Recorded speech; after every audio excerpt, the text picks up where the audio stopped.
آپ صلی اللہ علیہ وسلم کے صحابہ بھی اسی طرح چند کھجوروں اور پانی کے چند گھونٹوں سے روزہ کھولتے اور اللہ کی حمد کرتے، پھر نماز پڑھتے، اور جو کچھ اللہ نے دیا اس میں سے بقدر ضرورت کھا لیتے، نہ اس میں اسراف ہوتا تھا۔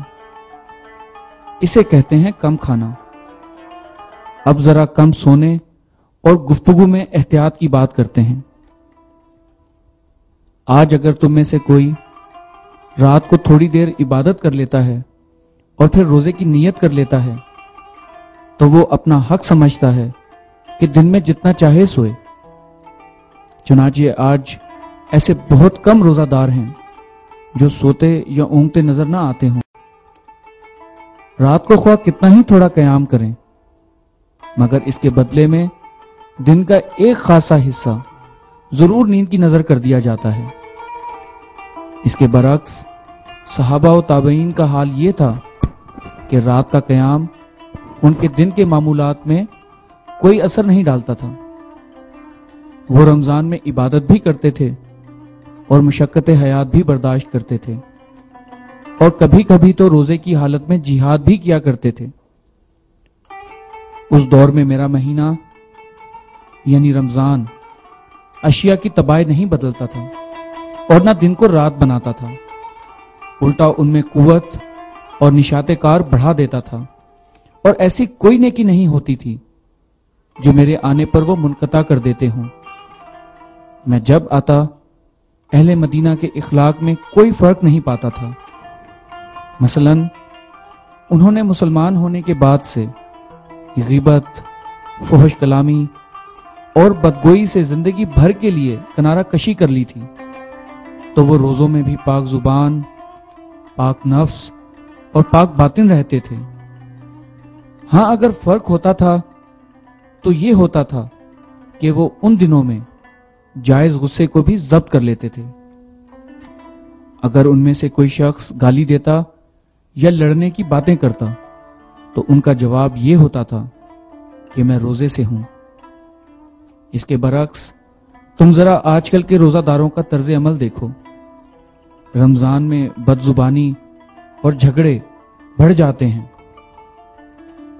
کیا تم اس کو سونے کا اور غیر اخلاقی عادات کا ترک کہہ سکتے ہو؟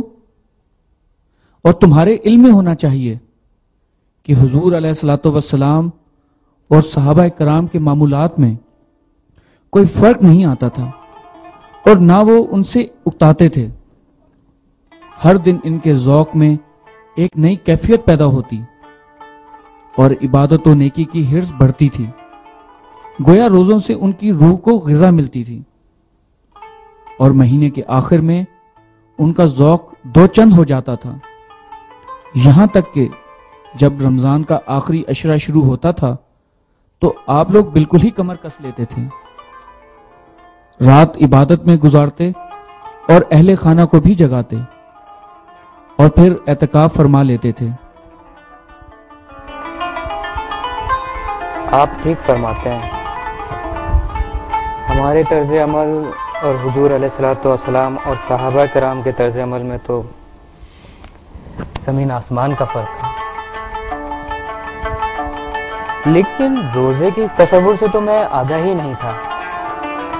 کیا میں آپ سے کچھ مزید سوالات کر سکتا ہوں؟ بالکل بالکل پوچھو، جو کچھ سمجھنا چاہتے ہو ضرور پوچھو۔ ایک بات تو یہ کہ آپ کے پروگرام میں رات کی عبادت پر بہت زور ہے، جیسا کہ آپ نے ابھی بتایا کہ اس ماہ میں ایک بڑی رات یعنی شب قدر بھی ہے۔ یہ شب قدر کیا ہے؟ کیا آپ شب قدر سے متعلق کچھ بتا سکتے ہیں؟ اور اس ماہ میں اعتکاف کا بھی بہت اہتمام کیا جاتا ہے، تو پلیز آپ کچھ اعتکاف کے بارے میں بھی بتائیے۔ سائم، تم نے بہت سی باتیں ایک ساتھ پوچھ لی ہیں۔ بظاہر تمہارے سوالات مختصر ہیں، لیکن ان کے جوابات تفصیل چاہتے ہیں۔ میں تمہیں سمجھانے کی کوشش کرتا ہوں، توجہ سے سنو۔ کیونکہ یہ ایسی باتیں ہیں جن کا صرف سننا ہی کافی نہیں بلکہ انہیں اچھی طرح سمجھ کر ذہن نشین کرنا ضروری ہے۔ بات وہی ہے، کائنات میں ہر زیرو کے اندر دو حواس کام کرتے ہیں، وہ حواس جو اللہ سے قریب کرتے ہیں اور وہ حواس جو اللہ اور بندے کے درمیان فاصلہ بن جاتے ہیں۔ اللہ تعالیٰ سے دور کرنے والے سب کے سب حواس مظاہر ہیں اور اللہ تعالیٰ سے قریب کرنے والے سب کے سب حواس غیب ہیں۔ مظاہر میں انسان زمان و مکان میں قید ہے اور غیب میں زمانیت اور مکانیت انسان کی پابند ہے۔ جو حواس تمہیں غیب سے روشناس کرتے ہیں اور متعارف کرواتے ہیں ان کا نام لیل یعنی رات ہے۔ ارشاد باری تعالیٰ ہے، ہم داخل کرتے ہیں رات کو دن میں اور داخل کرتے ہیں دن کو رات میں۔ دوسری جگہ ارشاد ہے، ہم ادھیڑ لیتے ہیں رات پر سے دن کو۔ یعنی حواس ایک ہی ہیں، ان میں صرف درجہ بندی ہوتی ہے۔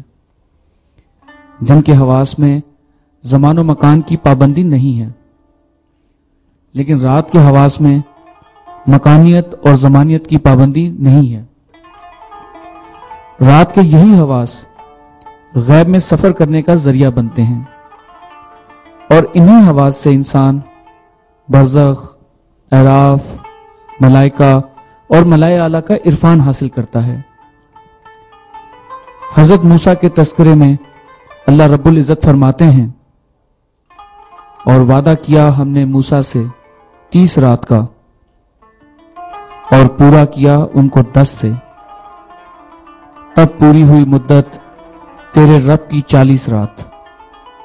اللہ تعالیٰ فرما رہے ہیں کہ ہم نے حضرت موسیٰ کو 40 رات میں تو رات یعنی غیبی انکشافات عطا فرمائی۔ جہاں تک میری معلومات ہیں، حضرت موسیٰ تو پورے 40 دن اور 40 رات کوہ طور پر رہے، لیکن یہاں رات کا ذکر بات کچھ سمجھ نہیں آئی۔ فرمان خداوندی بہت زیادہ غور و فکر طلب ہے۔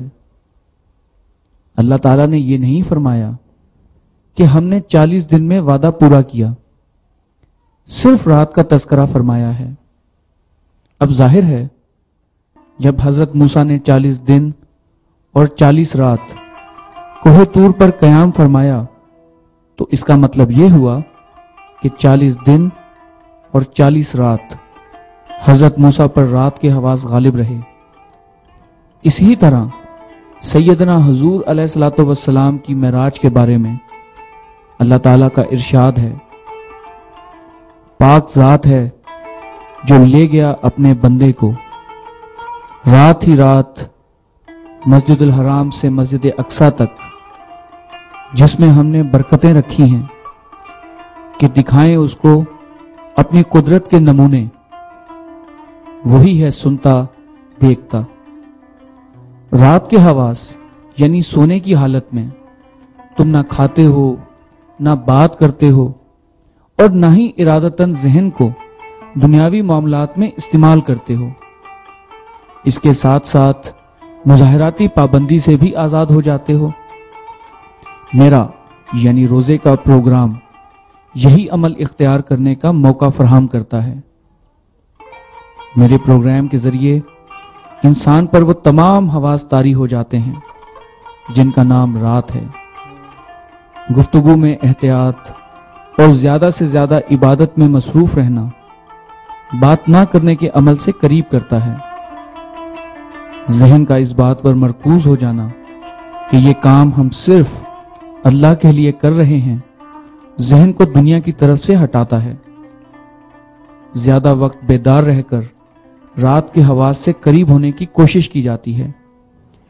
یہ وہی حواس ہیں جن کا تذکرہ اللہ تعالیٰ نے حضرت موسیٰ کے واقعے میں کیا ہے۔ لیکن جب انسان کے حواس کی رفتار 60,000 گنا ہو جاتی ہے، میرا مطلب ہے کہ جب انسان کی